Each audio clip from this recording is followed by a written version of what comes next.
A4C all for Christ. నీతిమంతుల కొరకు వెలుగును, యథార్థ హృదయాల కొరకు ఆనందమును వెత్తబడి ఉన్నవి.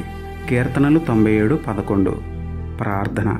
ప్రేమమేడ కృపామేడ పరలోకమందున్న మా తండ్రి, మహిమగల మీ నామమునకు స్తోత్రములు దేవా. అయ్యా, స్వనీతిని, ఈ లోకరీతిగా ఉన్న నీతిని విడిచిపెట్టి మీ నీతిని అనుసరించి నడుచుకునే బుద్ధిని, జ్ఞానమును మాకు మెండుగా అనుగ్రహించండి తండ్రి. ఈ లోకమునకు వెలుగై ఉన్న దేవా, మేము ఈ లోకంలో జీవించినంత కాలము మీ వాక్యపు వెలుగులో నడిచేందుకు మాకు సహాయం చేయండి దేవా. అబద్ధములు, అన్యాయములు, అక్రమాలకు దూరంగా ఉంటూ మీ దృష్టికి యథార్థంగా జీవిస్తూ మీ యందు అనుదినము ఆనందించే ధన్యత ఇవ్వమని వేడుకుంటూ, మా జీవితంలో వెలుగులు నింపి మాకు నిత్యానందమును అనుగ్రహించిన మీకే స్తుతులు చెల్లించుకుంటూ, నమ్ముటని వలననైతే నమ్మువానికి సమస్తమును సాధ్యమే అన్న విశ్వాసంతో యేసయ్య పరిశుద్ధ నామములో ప్రార్థించి పొందుకున్నాం పరమ తండ్రి. ఆమేన్. Praise the lord.